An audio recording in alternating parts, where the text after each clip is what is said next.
Prudencia, Uruguay.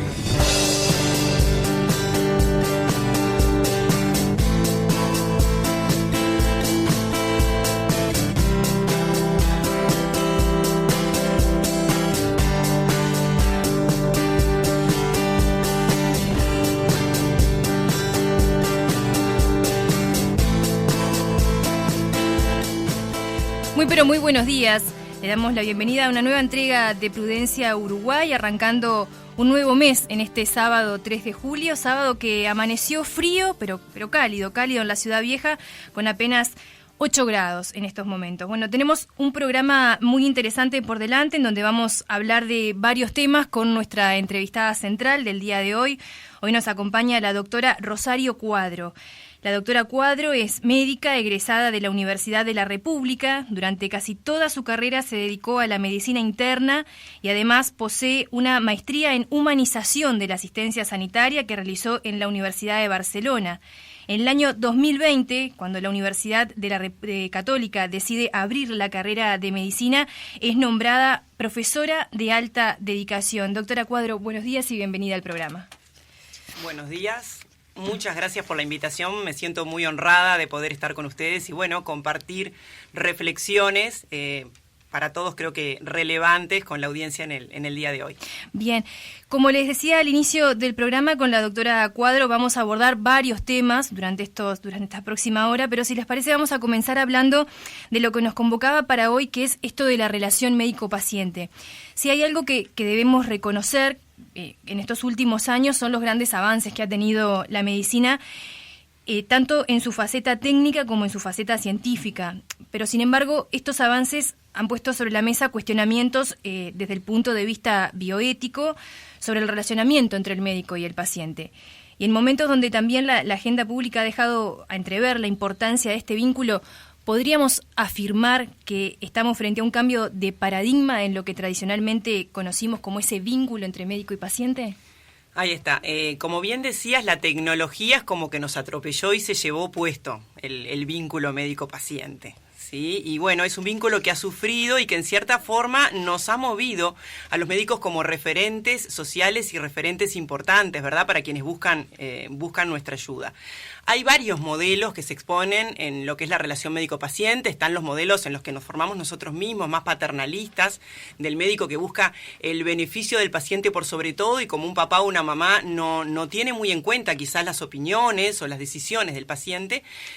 Hay otros modelos evasivos, modelos clientelistas, ¿verdad? ¿Y a dónde apuntamos? Yo creo que la cosa está cambiando y apuntamos más a un modelo de compromiso y un modelo colaborativo, más un modelo de ida y vuelta, ¿verdad?, entre el médico y el paciente, con decisiones compartidas y con objetivos comunes, y esto realmente tiene efectos inmediatos y recupera muchas cosas, recupera la confianza, ¿verdad?, y recupera sobre todo un vínculo afectivo, ¿no?, de una relación donde lo vincular ya de por sí es terapéutico.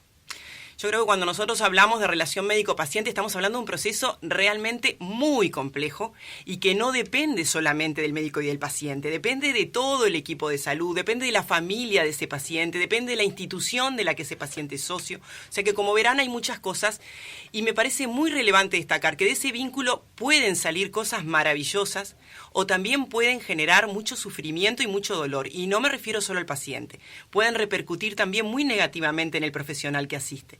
Así que creo que es un desafío de todos que el médico y el paciente en este vínculo, vuelvo a repetir, terapéutico per se, se sientan satisfechos de lo que están logrando juntos, ¿no?, en esa relación de ayuda. Pero ustedes podrán decir, pero ¿qué busca el médico, no? ¿Y qué busca el paciente en esa relación? Hay muchos estudios en esto y lo que se vio es que el paciente en realidad lo que busca es ser escuchado, ¿ah? Busca un médico que le explique, que le hable. Tenemos que trabajar las habilidades comunicacionales en los médicos, eso es muy importante. Busca un médico que lo integre en la toma de decisiones, ¿sí?, que lo consulte, porque el que está poniendo el cuerpo ahí de cosas que se van a hacer es el paciente. Y busca un médico que no se enoje, que no se frustre, ¿verdad? Que tenga como esa flexibilidad donde a veces en ese intercambio entre dos hay cosas que nos gustan más o nos gustan menos, pero que pueda negociar, Y que busca el médico, obviamente. Y bueno, el médico yo creo que busca en parte sentirse elegido en la búsqueda de ayuda por ese paciente, busca confianza. Para los médicos es muy importante sentir que los pacientes nos tienen confianza, ¿verdad? Eso es súper relevante. Y busca una relación donde se sienta afín, donde también él se sienta, ¿verdad?, contemplado. Entonces, creo que si nosotros buscamos, ¿verdad?, en ese equilibrio, esto va a ser interesante. Algunos aspectos relevantes de este modelo colaborativo que creo al que deberíamos intentar aspirar, ¿no? La continuidad, que es algo de lo que se ha hablado mucho, es un aspecto muy relevante. Muy relevante porque, bueno, en la primera consulta capaz que ese paciente va a ver qué tal este médico, qué me dijeron o no me dijeron, ¿verdad? Tal cosa, va a probar un poquito cómo se siente. Después, en instancias posteriores, lo que hace es validar esa impresión que tuvo de ese médico, ¿no? Pregunta, acá somos un país como que somos pocos, siempre decimos nos conocemos todos. Bueno, va a averiguar, fui a tal médico, ¿a vos qué te parece? ¿No? Valida con la población, valida con la familia, valida con otros médicos que conoce. Y después, realmente, si eso se sostiene, se genera la continuidad, que me parece que es un concepto fundamental de la relación, porque es la que nos permite, yo en diversas entrevistas, ¿verdad?, con ese paciente, voy generando el vínculo, ¿tá? Voy encontrando puntos en común, ¿sí? Y voy generando, ¿verdad?, una relación terapéutica donde van a impactar muy bien las cosas buenas, ¿tá?, y donde capaz que las malas no impactan tan mal, porque cuando yo afirmé esa relación sobre otras cosas, en empatía, en comprensión, en charlas donde el médico conoce al paciente, pero el paciente también conoce al médico, conoce capaz cómo está integrada su familia, qué cosas le gustan, qué partido de fútbol, ¿no?, es el que tiene afinidad, cuáles son sus creencias, cuáles son sus valores. Creo que es ahí donde se va tejiendo eso, donde se va tejiendo esa relación a la que todos debemos aspirar, o los clínicos debemos aspirar, que es la relación terapéutica per se, que va más allá de los diagnósticos y va más allá de los tratamientos. Va en eso de la empatía proactiva, ¿no? De yo agarro, voy contigo y vamos juntos hacia adelante en un camino que capaz que es más o menos escabroso. Esto se ha demostrado que es particularmente valioso en los pacientes complejos, con patologías crónicas que requieren seguimiento, y que en esta continuidad también se basa mucho la oportunidad de prevenir patologías, ¿tá? Porque después que yo resolví muchas veces los motivos de consulta, en esa continuidad yo voy viendo, bueno, si ese paciente fuma, capaz que es momento, ¿verdad?, de entrar en eso y de prevenir los daños del cigarrillo. Capaz que si ese paciente está angustiado, tengo que integrar también a alguien más a mi equipo para poder ayudarlo, pero para eso precisamos continuidad. Y la continuidad, bueno, implica que el paciente tenga acceso al médico también. Entonces ahí hay no solamente factores dependientes del paciente y del médico en esa continuidad, sino también de las instituciones que deben lograr que los médicos seamos accesibles, ¿no?, a esos pacientes. Todo un tema muy complejo que yo creo que daría para otro programa. Yo te iba a consultar eso, qué tanto depende del médico en sí y qué tanto depende de esta automatización que hay en los sistemas de salud, donde uno en realidad a veces busca o se hace de manera automática, uno busca ingresar a un registro y bueno, y ahí le dan la opción o se le despliega una ventana donde hay 15 médicos y uno a veces quiere para un médico en particular, ese médico ya tiene todas las consultas. Entonces, ¿hacia dónde va? O sea, ¿cómo habría que articular lo que es la automatización del sistema con esto que en realidad es muy provechoso? Yo, de hecho, le contaba a la doctora fuera de micrófonos que uno de los mensajes que habíamos recibido cuando se hizo la presentación del programa fue sobre una persona que hablaba sobre eso, sobre que qué bueno volver a poner sobre la mesa el tema del vínculo médico-paciente en épocas donde la automatización parece haber arrasado con todo. Exacto. Esto que traes es muy importante, Rosana, porque hay una responsabilidad también compartida, ¿no?, de las instituciones de salud de lograr esta continuidad, que es algo que no es fácil. Yo creo que echarle la culpa siempre al sistema tampoco está bueno, ¿verdad? No, porque la culpa es el sistema, que nos dan poco tiempo. Yo entiendo que eso es real, pero también nosotros tenemos que cambiar, los pacientes y los médicos, ¿no? Dar propuestas, ¿verdad?, a las instituciones de cómo solucionar, ¿verdad?, todas estas cosas, ¿no? De ver si se soluciona. Yo creo que la solución de esto, y uno que está en la parte docente, es formar médicos, cada vez más médicos, que pongan el foco en esto. Porque cuando el médico empieza a poner el foco, ¿no?, en la herramienta terapéutica del vínculo, ¿no?, es que los pacientes empiezan a aparecer y se empiezan a distribuir en forma homogénea en los diferentes profesionales. Y no tenemos profesionales con 2 pacientes y otros con 500. Claro. Pero creo que los que tenemos responsabilidad en la formación está en generar médicos con ese perfil y que se distribuya mejor los pacientes a nivel de las instituciones asistenciales.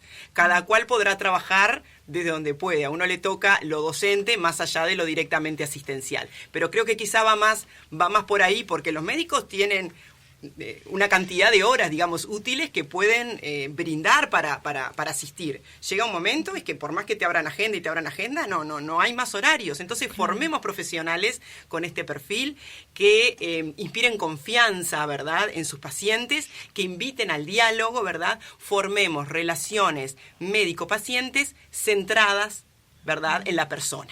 Bien, actualmente los tiempos de consulta creo que van entre 15 o 15, 20 minutos, como este tiempo que está, ¿cómo se establece estos minutos de consulta? ¿Y son realmente los minutos necesarios para donde se pueden establecer estos vínculos? Muy bien, tal cual.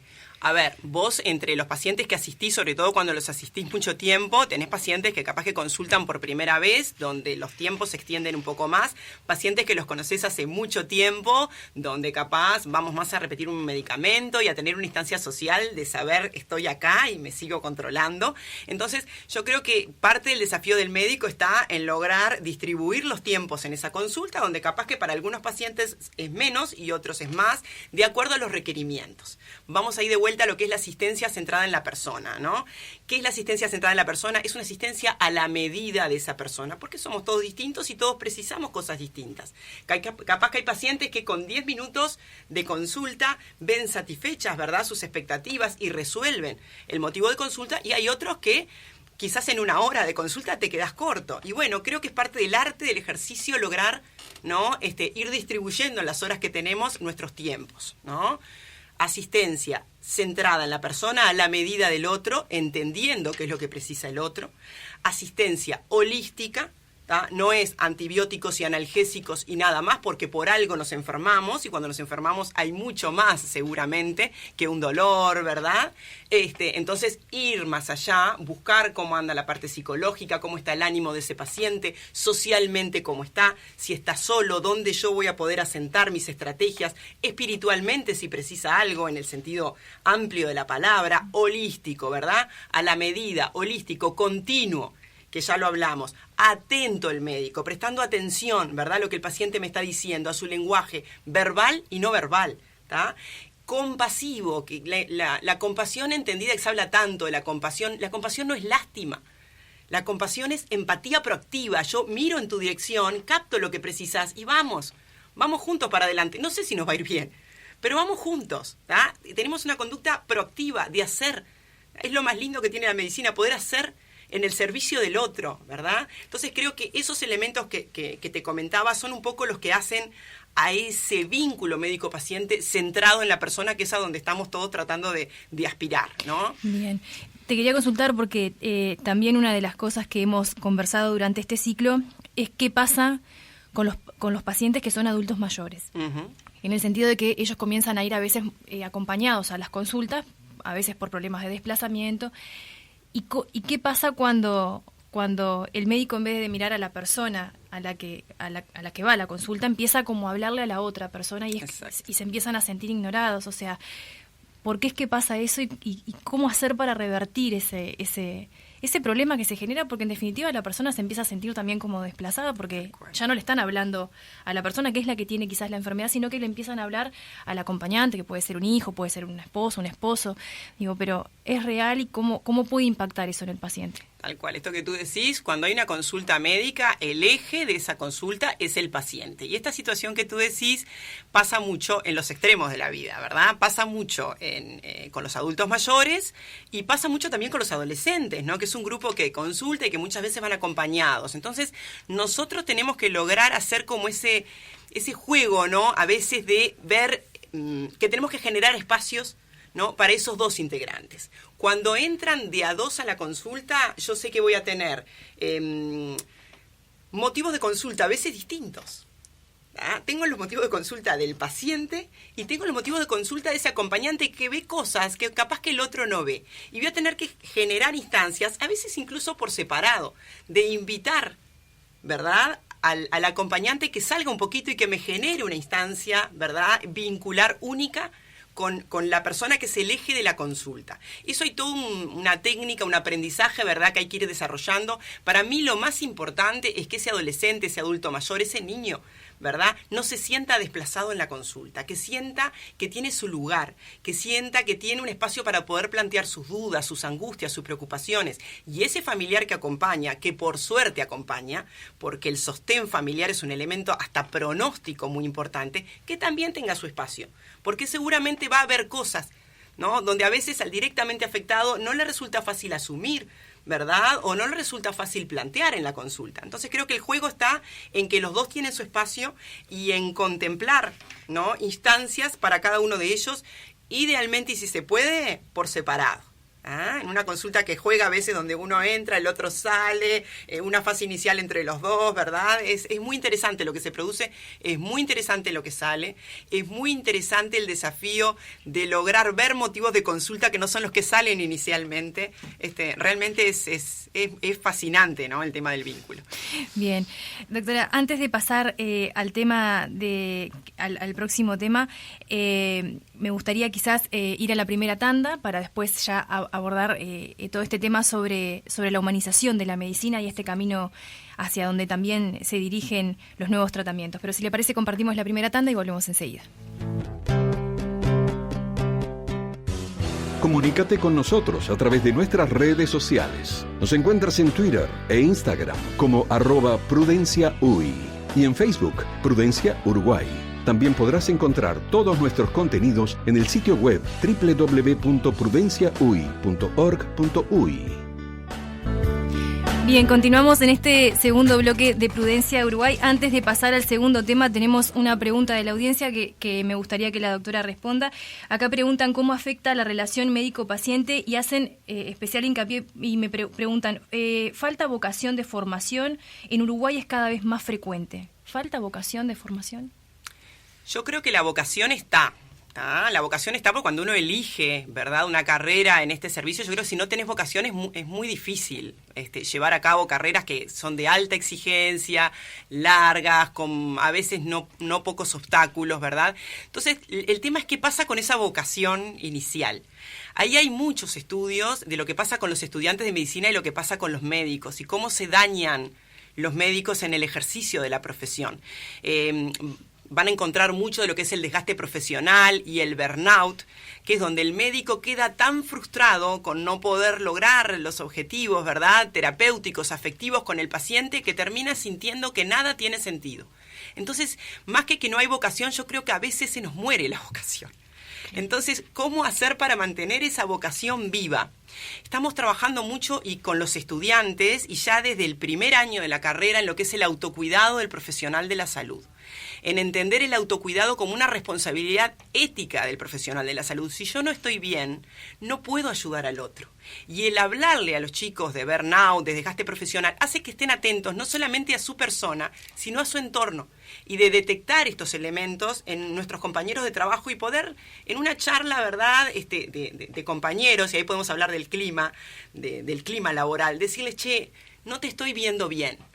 ¿Qué es lo que está pasando? Y de ver cómo podemos ayudar. Entonces, bueno, ahí hay varias herramientas de lo que es la contención psicoafectiva de los compañeros de trabajo, lo que son los servicios de medicina psicosocial adentro de las instituciones dirigidos a los profesionales de la salud. Esto tuvo mucha relevancia y tiene mucha relevancia ahora en épocas de pandemia. En algunas instituciones se manejó más, en otras menos. Pero todo lo que tiene que ver con descansar, a ver, cosas más básicas, hábitos saludables, descansar, alimentarme bien, tener ratos de ocio, hacer las cosas que me gustan, porque eso me sirve de contrapeso a lo que yo vivo todos los días con los pacientes, que es a veces mucho sufrimiento, mucha angustia, el contacto con la muerte y mi propia mortalidad o vulnerabilidad. Esto de la pandemia trajo muy sobre el tapete que el médico asiste y se enferma. El médico asiste, se enferma y se muere.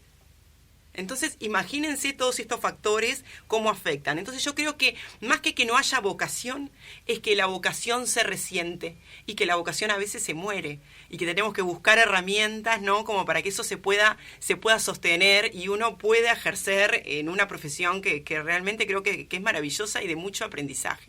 Bien, igual antes de iniciar el programa justo habíamos hablado sobre este tema de esta incursión que hizo la Universidad Católica en la carrera de Medicina, y la verdad que las cifras de alumnos interesados en la carrera manifiesta que Uruguay tiene todavía una vocación sobre las carreras tradicionales, como por ejemplo la medicina. Quizás estaría bueno que repases un poco las cifras. Yo sé que quizás en la pandemia eso se ha visto un poco disminuido, pero inicialmente cuando inició esta carrera de Medicina en la Universidad Católica, ¿cuántos alumnos Ahí está. Lo feo, si querés, la parte fea de la carrera de medicina de la Universidad Católica es que no podemos, el tipo de programa, ¿verdad? Programa en grupos tutoriales pequeños, integrado, ¿verdad? Son un docente por cada 10 estudiantes. No admite la masificación, porque tendrías que tener 200 docentes y son 2.000 estudiantes. Entonces, y además la infraestructura no da, no solamente todo el aparataje docente-alumno. Entonces, los cupos realmente son limitados. Arrancamos en un primer año, que además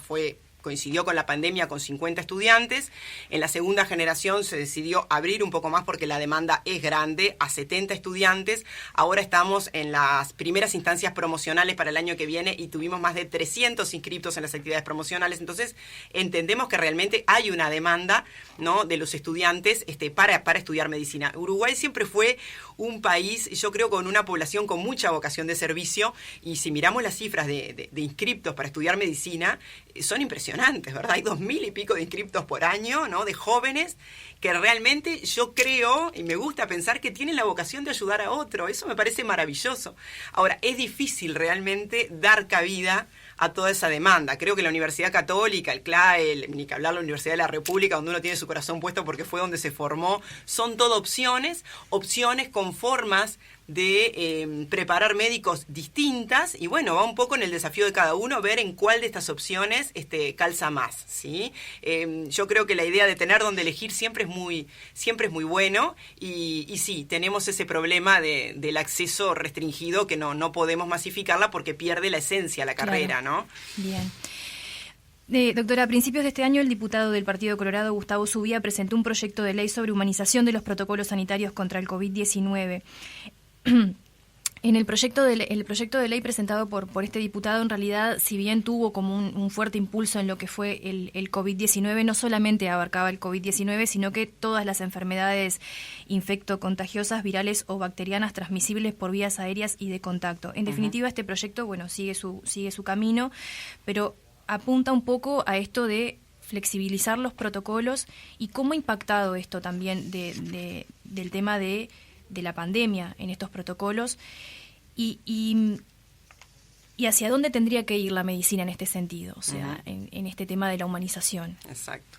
Bueno, ahí tú nombraste una palabra que me parece que es cardinal y que con el COVID todos la vivimos, que es la necesidad de flexibilizar. Lo que tienen los protocolos o las guías, incluso las guías de práctica clínica, es que a veces son rígidas. Y las personas no son rígidas, los vínculos no son rígidos, las enfermedades no son rígidas. Entonces me parece que parte del arte está en vos poder flexibilizar y entender la situación que está viviendo ese paciente y esa familia.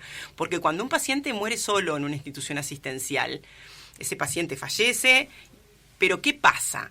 Esto tiene un impacto fuertísimo en la familia que no pudo estar en ese momento, convivió con ese paciente toda la vida y no pudo estar en ese cierre de ciclo vital, o sea que la elaboración de esa familia va a ser compleja. Y en el personal asistencial tiene un impacto durísimo, porque el ser tú el que le tenés que decir a esa familia que no puede ingresar porque hay un protocolo institucional, no es que tú te pones duro y decís sí, ya está, sino que eso, el tener que ponerte en esa postura, porque es un lineamiento de la institución donde trabajas, es muy duro. Y la verdad que yo tengo el honor de decirles que trabajo en una institución donde hay un clima y un relacionamiento con la dirección institucional que nos ha permitido poder, sobre todo en estas situaciones de mucho sufrimiento de los pacientes y de sus familiares, poder flexibilizar los protocolos, ¿tá? Porque los pacientes y sus situaciones vitales no son protocolizables, ¿no? Todos somos distintos, tenemos necesidades diferentes, ¿verdad? Y creo que el poder acompañar a un paciente en su enfermedad o en su cierre de ciclo vital es algo, debe haber pocas cosas más humanas, ¿no?, que eso. Y es responsabilidad, ¿verdad?, del equipo de salud, con todas las precauciones y obviamente sin desatender todo lo que eso implica, de cuidarse y cuidar al otro, de poder flexibilizar a veces esos protocolos, ¿sí? Bien, sí, justo una de las preguntas que tenía para hacerte era cómo impactaba eso en el personal de salud y cuáles son las estrategias que han buscado quizás dentro de las instituciones para flexibilizar estos protocolos. De hecho, en los informativos hemos visto el acceso a tablets para que las personas puedan tener esa comunicación quizás una vez durante el día, porque algo también que es real, que en realidad y difiere quizás la pandemia con enfermos, por ejemplo, que uno ya sabe que en definitiva ingresan quizás a un centro de cuidado intensivo porque, bueno, ya está en una etapa de cierre, pero lo que tiene el COVID-19 o lo que ha puesto de manifiesto esta pandemia, que muchas veces estamos hablando de personas que en el ciclo vital no estaba previsto que ingresaran a un centro de terapia intensiva. Entonces, realmente, ¿cómo impacta también en el personal de salud y qué se puede mejorar? Realmente se deben flexibilizar estos protocolos y cómo se hace para no poner en riesgo también al personal de la salud. O sea, ¿dónde está la línea? Yo creo que, a ver, una cosa es flexibilización y otra cosa es no cuidarme, olvidarme de todo, un tema de respeto a las instituciones y a los protocolos que son para el cuidado fundamental de a quienes estamos asistiendo, y eso hay que respetarlo, ¿verdad? Entonces, capaz que flexibilizar un protocolo implica que una familia pueda acompañar a su pariente enfermo en un proceso de cierre de ciclo vital, lo que no va a implicar que no use la protección adecuada, que no lo enseñemos y lo entrenemos, ¿tá?, en lo que tiene que ver con el cuidado, ¿verdad? Que es un cuidado, ya digo, personal, pero después también familiar de esa persona cuando sale de la institución. Entonces yo creo que es explicar, ¿tá?, explicar los riesgos, explicar cómo protegernos, ¿tá?, forma parte de esa flexibilización. Si no, la flexibilización no es posible. O sea, la flexibilización es posible dentro de ciertas negociaciones, ¿verdad?, que se hace también con la institución cuya prioridad fundamental es cuidar a los que están siendo asistidos y a los que asisten. Entonces, eso por un lado. Flexibilización no es relajo, ¿verdad? Eso me parece que es una cosa que es como súper, súper importante. Lo otro importante que es verdad que tú dijiste es que se demostró que podemos entrar a áreas cerradas de otra forma. Y si hay algo que trajo el COVID y los aislamientos fue reivindicar lo que es el uso de los dispositivos electrónicos, que por suerte existen y existen en forma muy accesible a áreas donde antes nos hubiera resultado impensable. Entonces ahora capaz que vemos chicos con tablets, con clowns que los acompañan a un bloque quirúrgico, que en otro momento hubiera sido... En el bloque quirúrgico no entraba nadie, mucho menos un clown. Bueno, ahora capaz que entra un payaso hospitalario a un bloque quirúrgico a través de una tablet. Entonces, voilà, ¿no? Lo mismo con los chicos aislados, ¿sí? Lo mismo con los adultos mayores y los celulares, que ahora con aplicaciones muy sencillas tienen una videollamada con su familia. Se ha demostrado, y esto se viene trabajando hace tiempo, que los pacientes, cuando están en unidades de cuidados intensivos, el ponerles un familiar al lado, ¿tá?, el escuchar la voz y tener el contacto con un familiar, les baja el dolor, les baja el delirium, que son todos los episodios de inquietud que a veces hace que veamos cosas insólitas como pacientes atados, ¿verdad? Que es algo que no deberíamos ver más. Bueno, cuando nosotros logramos que ese paciente esté acompañado por referentes, todos esos síntomas se mitigan o por lo menos amainan notoriamente. Entonces esto ha generado toda una movida muy importante que ahora con el COVID estuvo más complicada, de lo que es el permitir el ingreso de las familias a áreas restringidas. Y el ingreso puede ser en cuerpo presente o puede ser a través de dispositivos electrónicos, y eso se vio que se puede hacer y creo que es algo que vino para quedarse. Bien, y que sacando un poco el tema del COVID, ¿cuáles? Ahora tú mencionabas lo del tema de los payasos, ¿qué otras cosas podemos mencionar sobre esta humanización de la medicina como para que el oyente entienda también un poco de lo que estamos hablando, de esto que decías de las áreas restringidas? ¿Cuáles son capaz que otros tips que han encontrado que funcionan? Un aspecto muy importante y que yo lo vemos quienes estamos en la asistencia es cómo se está preparando a los especialistas que trabajan en esas áreas en humanización. Yo ahora escucho los informes, a veces damos informes conjuntos con los colegas de CTI y realmente es impresionante cómo han mejorado muchos de ellos en habilidades comunicacionales, en realmente ese sentido de acompañar a las familias que quizás están pasando el peor momento, la peor pesadilla de su vida. Entonces se ha trabajado mucho en el personal. Ahora con el COVID a mí me emocionaba ver a los colegas con las sobretúnicas con el nombre, más que nada el sobrenombre, escrito grande y Drapen, ¿no? Entonces no es lo mismo que se acerque a alguien disfrazado de momia, como digo yo, que alguien que diga Lore o Patti y que tenga una foto a veces pegada, sin máscara, en la sobretúnica. Todo eso es humanización, ¿verdad? Es que el paciente entienda que lo está atendiendo un ser humano, tan humano como él, que está en una posición distinta en ese momento puntualmente, pero somos todos personas, ¿verdad? Las aplicaciones es otro mundo que para mí ha sido muy interesante. Aplicaciones fácilmente accesibles, muchas de ellas gratuitas. Con la pandemia se liberaron muchos programas y cosas en forma gratuita, algunas por montos muy pequeños que ayudan a que ese paciente pueda leer, pueda escuchar música, audiolibros, a veces para la gente que no puede leer en ese momento. Todo eso muy accesible y con una oferta muy variable. El Libro Total, por ejemplo, que es una de las aplicaciones que ahora me viene a la cabeza, tiene eso de acceder a obras de arte, a música, a todo esto que te estoy diciendo, ¿no? Intervenciones puntuales, como te decía, con los payasos terapéuticos o recreadores, con narradoras, ¿tá? Que tienen el interés de poder ir y contar cuentos o historias, ¿verdad?, a estos pacientes. Ahora hay un proyecto lindo que estamos empezando en ese aspecto. ¿Qué más te puedo contar?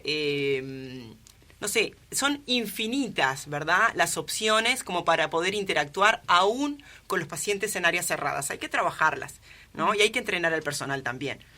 A mí me vino una anécdota cuando estábamos hablando en la preparación de esta nota, cuando tú me contabas lo del tema de las mantas calentitas a la hora de salir de un bloque quirúrgico. Obviamente a mí se me vino un episodio que fue cuando yo tuve familia, que me acuerdo que después que me salí me acuerdo que estaba temblando de frío. Y me pareció tan importante eso que me relatabas del tema de una manta calentita a la hora de salir de un centro de terapia intensiva, que realmente el paciente sale en un estado donde no sabe ni lo que le pasó muchas veces. Eso es un proyecto muy lindo. Fue impulsado por una nurse del sanatorio que me decía: che, Rosario, vos viste que los pacientes vienen de bloque quirúrgico con un frío horrible, ¿qué podemos hacer? Che, y si les conseguimos unas mantas térmicas, las mantas térmicas salen muy baratas. Entonces, claro, no podíamos tener 200 manchas térmicas. Entonces, la idea con esta nurse, que es una mujer increíble, fue, bueno, esperemos a los pacientes con la cama calentita, con la manta térmica. Cuando vienen, sacamos la manta térmica para poder reutilizarla, ¿verdad? Porque si no, obviamente tenés que descartar. Y vos sabés que lo lindo de la humanización es que tiene un impacto tremendo y rápido. El que vos le hagas un mimo al paciente y esperarlo con la cama caliente, como capaz que nos esperaba papá o mamá con la bolsita de agua caliente, ¿verdad? Cuando se usaba bolsa de agua caliente en aquellas épocas. Es como eso de sentir al sistema, a la institución le importa y pudo pararse, alguien pudo pararse a ver qué era lo que le pasaba a ese paciente cuando venía de bloc. Y realmente fue algo sencillo, económico, porque la humanización tiene eso, que a veces no nos insume, ¿verdad? Grandes costos, claro. Y es eso de sentir que la institución y el personal me cuida. Y la verdad que es maravilloso lo que se recoge de eso. Que no todo pasa, para mí es fundamental eso de que a veces no todo pasa por lo económico, sino simplemente por lo que hablábamos recién, ¿no? El tema de la mano, el apoyo. También me mencionabas algo de la horizontalidad, de no estar quizás parado hablando con el paciente, sino estar sentado, y bueno, y eso de tocar y lo que se genera, ese primer impacto que se genera cuando uno, en cosas muy sencillas como me decías, que es el tema de enseñar a ocultar y poner una mano. Eso me pareció muy impactante. Eso es muy lindo. Vos traes algo muy relevante, que es el tema de la horizontalidad. A mí es un tema que me preocupa especialmente. La relación médico-paciente es asimétrica. Nos guste o no nos guste, hasta los defensores, ¿no?, de esa horizontalidad. ¿Por qué? Porque hay alguien que va pidiendo ayuda y hay alguien que quizás tiene las herramientas para ayudar, y eso genera asimetría. Hay una persona que viene achicadita porque se siente horrible y hay otra persona al lado que no se siente horrible. Entonces ya eso genera simetrías. Lo que tenemos que tratar para que la comunicación fluya y fluya bien es de no tomar tanta distancia, a ver cómo nos podemos acercar. Y a veces el acercarnos está en, cuando paso visita en una habitación, sentarme. Porque si hay alguien acostado y yo lo miro de arriba, ¿verdad?, y le doy indicaciones de arriba, esa persona se siente disminuida. Pero si yo me siento y agarro la mano y establezco un contacto, ahora complejo con esto de la pandemia, pero establezco un contacto piel con piel, eso es muy importante, porque da eso de lo que es empatizar y de lo que es arrancar una relación de ayuda con ese paciente hacia adelante. Para mí el contacto físico es una herramienta vincular muy importante, porque los seres humanos estamos diseñados naturalmente para contactar con otros. Es como hemos evolucionado, como hemos logrado las cosas que hemos logrado. La sinergia implica relacionarnos con otros. Y no nos relacionamos solo por la palabra, nos relacionamos con las miradas, con los gestos, ¿verdad? Con los olores, con la piel. El contacto piel con piel, el ser examinado para el paciente, aunque sea para eso, para con la mano en el hombro decir yo estoy acá, es algo súper importante. Así que, y después que uno lo experimenta, no lo dejas más. Porque el paciente lo busca y porque para vos es muy satisfactorio también. Bien. Así que invito al contacto, ¿verdad? Piel con los pacientes, que es algo muy lindo. Bien, antes de pasar al próximo tema, me gustaría simplemente hacer una pregunta que me quedó del tema anterior. ¿Qué tanto afecta en esto que mencionabas del tema de que me impactó mucho cuando dijiste que a veces que la vocación se muere en el proceso? ¿Qué tanto afecta el tema del multiempleo, que es algo que también durante esta, no solo en la pandemia, ya se escuchaba desde antes como un tema importante dentro del colectivo médico? ¿Qué tanto afecta el multiempleo también este proceso de humanización de ese médico que tiene que estar yendo quizás a varias instituciones a la vez, atendiendo quizás varias agendas a la vez? Exacto. ¿Qué tanto afecta y tiene alguna solución eso? Afecta mucho el multiempleo, porque tú tienes cabeza y físico para atender determinada cantidad de situaciones, algunas complejas durante el día, ¿verdad? Entonces, bueno, cuando tú entras en un régimen de guardia de una tras otra, ¿verdad? Y tenés un volumen de pacientes, yo a veces escucho gente que dice, sí, yo veo como 40 pacientes por día.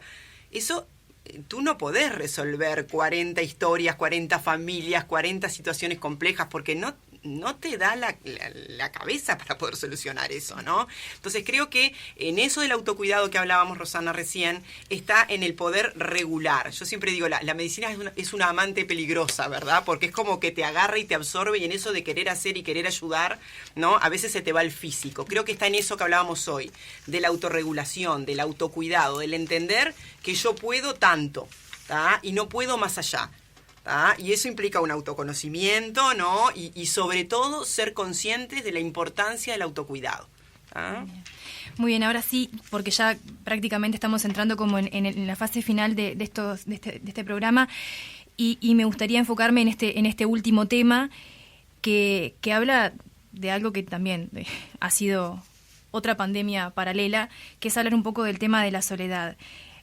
Según un artículo publicado en el semanario La Mañana, en Uruguay el 12% de la población vive en hogares unipersonales, y eso significa que 360.000 uruguayos viven solos. Además, el 72% de las personas que viven en hogares de ancianos decía ya en el año 2007 nunca recibir una visita.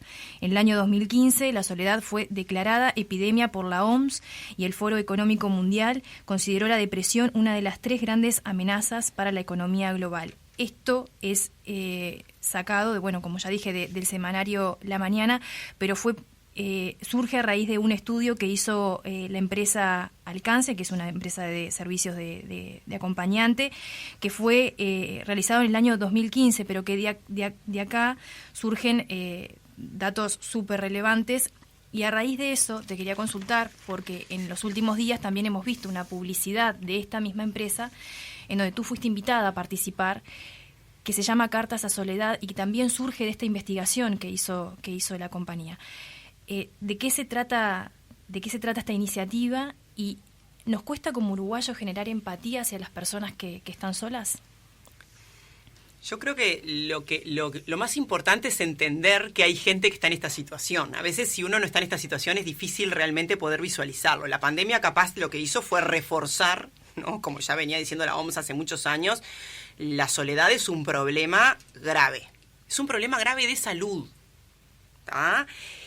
La soledad entendida como la soledad padecida, ¿no? No la soledad buscada, a veces yo quiero estar solo, no. La soledad padecida, porque la soledad padecida genera sufrimiento. Entonces, acá viene todo el tema de si los médicos tenemos que diagnosticar y tratar solamente infecciones, ¿verdad? O orígenes de dolores, o tenemos que empezar a diagnosticar otras cosas que repercuten directamente en la salud. Entonces, lo que yo invito es que me parece que hay que empezar a diagnosticar, a prevenir, diagnosticar y tratar estos problemas. ¿Por qué? Porque los estudios, ya desde hace años, los estudios científicos en los que nosotros nos basamos para asistir a nuestros pacientes, que ese paciente no tenga sostén social, que esté solo, ¿tá? Y ni que hablar que sufra, que padezca la soledad, es un elemento de mal pronóstico para sobrevivir a las patologías. ¿tá? Y de mal pronóstico también en lo que tiene que ver con su calidad de vida. Entonces, pucha, si será importante, ¿no?, diagnosticar a ese paciente que o padece soledad o está en riesgo de padecer soledad. ¿tá? Porque ese paciente capaz que se le va la vida en eso. Hay estudios que demuestran, me acuerdo ahora uno que se hizo en Inglaterra, que agarraron miles de pacientes en una edad por encima de 50 años y encontraron que a los que se encontraban solos, no tenían soporte social, tenían un riesgo enorme de morirse, ¿tá?, en los próximos 10 años. ¿tá? Aunque no tuvieran diagnosticado una patología en particular. Y estos son estudios científicos publicados con mucho peso. ¿tá? Cuando nosotros leemos a veces artículos de lo que es la cardiopatía isquémica, segunda causa de muerte ahora en nuestro país, ¿no?, de lo que son los tumores, de lo que son las patologías neuropsiquiátricas, la diabetes, las enfermedades respiratorias crónicas, el no tener soporte social, que es el estar solo, ¿tá?, es un factor de riesgo independiente.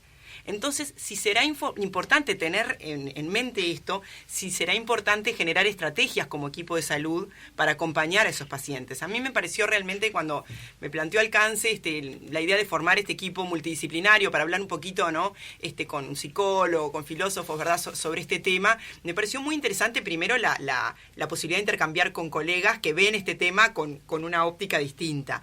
Pero sobre todo es como que revitalizó el interés de que estos son cosas que los equipos asistenciales tenemos que tratar. ¿Ah? Bien. Y ¿cómo subestimamos también este tema de la soledad en las personas más jóvenes? Porque siempre cuando hacemos a veces una asociación de la soledad con las personas que viven solas, lo asociamos con personas muchas veces quizás ya adultos mayores, que quedaron solos, pero la soledad no es un tema que abarque solamente al adulto mayor, sino que también se ve cada vez más en personas jóvenes. Exacto. ¿Cómo hacemos quizás los que estamos ya del otro lado, que somos padres o educadores, cómo hacemos para visualizar ese problema y cómo hablamos o cómo nos acercamos hacia las personas más jóvenes que también están padeciendo soledad? Exacto. A veces uno se siente solo por una opción que hizo de vida, ¿no? De tantas cosas. Hay mucho adolescente que se siente solo. Uno es madre de adolescentes. Los adolescentes hay veces que les pasan cosas que los hacen sentirse solos, y ni te digo ahora, ¿no?, con todo este tema que ha cambiado absolutamente lo que es la estructura de los hogares, donde los chicos ya no salen, no se relacionan, o por lo menos por ahora todavía es deseable que así no sea, ¿verdad? Entonces, eso que decís me parece que es súper importante. Una vez piensa o asocia la soledad con el adulto mayor. Ojo, hay mucha gente que se siente sola porque perdió un ser querido, capaz, un referente, ¿no? Y eso nos puede pasar a cualquier edad. Y no olvidarnos, porque son el futuro, ¿no?, lo que uno mira hacia adelante con los niños y la gente joven, ¿no?, donde hay estudios que demuestran que padecen y sí padecerán la soledad. ¿Ah? ¿Por qué? Porque a veces sus referentes están en otras cosas, y en eso que vos que decís y que hablábamos hoy también con el equipo de salud, de mirar para el lado, pero no de mirar para el lado en la calle, de mirar para el lado en mi casa, ¿verdad? Y ver eso de qué es lo que está pasando. Capaz que es una linda invitación, me parece, a partir del programa de hoy, de empezar a estar más atento y a observar. ¿tá? Observar en casa, observar en la calle, capaz que salir un poco del celular, ¿verdad? Y de eso de estar ensimismado y empezar a observar más. Yo creo que si los seres humanos nos empezamos a mirar más, vamos a conectar más y vamos a lograr identificar mejor quiénes son esas personas. Fue muy lindo esto que Alcance invitara a escribir cartas. Nosotros escribimos nuestras cartas, que en realidad lo que intentan es como ser un abrazo a la distancia, que le diga a esa persona que hay gente que le importa que esté solo. No es que estoy solo y nadie se dio cuenta, ¿no? Hay gente que se dio cuenta, que le importa, ¿tá? Y por eso estoy recibiendo esta carta. ¿tá? Entonces, realmente felicito a la gente de Alcance, porque me parece que hoy día como que poner el foco a veces no tanto en lo comercial, ¿no? Y en algo más que implique una repercusión social. Hablaba la otra vez con un equipo de narradoras que quería vincularse a Alcance para poder ir a contar historias a gente que se sienta sola. Entonces me decía la gente de Alcance, ¿no sabes, Rosario, la cantidad de mensajes de gente que quiere acompañar más allá de las cartas? Entonces me parece muy interesante la movida social que se generó a partir de eso, así que felicito sobre todo obviamente a la gente de Alcance. Bien. ¿Cualquiera puede escribir cartas? Sí. ¿esas cartas se sabe a quién van dirigidas o uno escribe la historia y uno escribe la historia y no sabe a quién le llega? Uno escribe, no se sabe bien a quién va dirigida, ¿verdad? Sí están las bases ahí en la página de alcance de cómo uno tiene que hacer para hacer llegar su carta, pero no es que yo sepa que mi carta va a fulano o no me pareció que fuera esa la intención de la campaña. Sí, de generar un mimo, lo que hablábamos con las mantas térmicas, de generar un abrazo, como un mínimo, aunque sea un granito de arena, ¿no? Para que esa persona sienta que hay gente que le importa, ¿no? Y lo que volvemos sobre que no implica nada económico. Escribir una carta es simplemente tener esa empatía o tener esas ganas de sentarme y quizás a la vieja usanza, ¿no? Eso te iba a decir. Que no sea una carta escrita en una computadora, sino sentarme con un lápiz y un papel y lo importante que es volver a eso. O sea, a mano, tiene que ser a mano. Cuando plantearon que escribiéramos la carta, me decían, si podés escribirla a mano. Obviamente. No sabes el esfuerzo, ¿no? Con el tema de la letra y de que por favor se entienda, porque obviamente uno es responsable de que eso que está escribiendo realmente cumpla su fin, que es de llegar. Y bueno, ya saben que los médicos a veces tenemos letras medias complejas, así que bueno, fue ahí un esfuerzo grande, pero salió la carta escrita a mano y los invito a los que quieran escribir que escriban a mano, porque uno le pone más el corazón, ¿verdad? Eso. Sin duda. Doctora, última pregunta quizás ya para cerrar. ¿Cree que el sistema de salud ha logrado dimensionar este impacto de esta pandemia silenciosa del tema de la salud mental? Yo no sé si ha logrado dimensionar. Sí creo que ha tenido un impacto esto enorme, donde todavía estamos acomodando el cuerpo. Yo creo que va a haber toda una instancia después, es como que nos agarró un ciclón y vamos a tener que poder reflexionar, ¿verdad?, sobre esto. Entendemos que esto no termina con la resolución de los casos. Todo lo que pasó, ¿tá?, durante estos año y medio ya de pandemia no es gratuito. Y ya estamos viendo, ¿verdad?, pacientes con lo que nosotros llamamos síndromes post-COVID, o secuelas post-COVID. O sea, no es que vino la pandemia, se fue y no pasó nada. Acá van a quedar, ¿verdad?, seguramente recordatorios de esto, para que no nos olvidemos, físicos, y también me preocupa mucho, ¿verdad?, las repercusiones a nivel neuropsiquiátrico. Así que vamos a tener que formar equipos que ya están trabajando para poder asistir y, bueno, seguir armando, como decíamos hoy, ¿no?, una medicina más a la medida de los pacientes. ¿Y el equipo de salud está incluido dentro de estos procesos donde, pues sin duda, para mí ha sido como fundamental el rol que ha tomado el equipo de salud y cómo ha impactado también en ellos el tema de la salud mental? Exacto. Y ya se está trabajando entonces dentro de los equipos asistenciales, trabajando en eso. Sí, se han formado grupos de apoyo al personal de salud, ¿verdad? Como ya digo, a veces desparejo, ¿no? Porque bueno, no es una obligación capaz aún, pero sí, las instituciones han sido como motivadas a apoyar a sus profesionales sanitarios en esto, en el impacto que ha generado esto. Y después lo otro es que obviamente el personal de salud, porque son pacientes también, integran estos grupos de seguimiento, los que han quedado sobre todo con secuelas, de seguimiento de pacientes post-COVID. Así que sí, no es que el personal de salud, por ser personal de salud, no integra estos grupos. Los grupos de control y seguimiento de estos pacientes impactados por la enfermedad comprenden también al personal de salud afectado. Bien, doctora, le quiero leer un último mensaje porque, bueno, por supuesto la felicitan y, bueno, le dicen que quiera Dios siga en ese camino de formación a sus colegas, de humanizar y cristianizar nuestras relaciones. Acá le ponen que es como algo muy urgente dentro de lo que estábamos hablando, del vínculo de los médicos con los pacientes. Así que, doctora, le quiero agradecer por haber compartido estos minutos con nosotros y habernos traído todas estas anécdotas que sin duda enriquecen mucho y bueno, que como ya le decía, es sumamente relevante para la gente que volver a tener como ese contacto, ¿no? Con los médicos, que es tan importante. Así que le agradezco mucho, doctora, Te cuento, Rosana, una perlita que siento la necesidad de contártelo porque te muestra el ida y vuelta entre médico y paciente. Hay un colega que yo quiero mucho, ¿no? Es una persona importante que ayudó a mucha gente a lo largo de su vida, que ayudó a muchos de los pacientes oncológicos a lo largo de su vida por su tarea dentro de la medicina y que le tocó enfermarse. ¿Y qué pasó? Uno de sus pacientes se enteró y lo empezó a llamar. Y lo acompañó. Y lo acompañó durante su tratamiento, que fue una quimioterapia.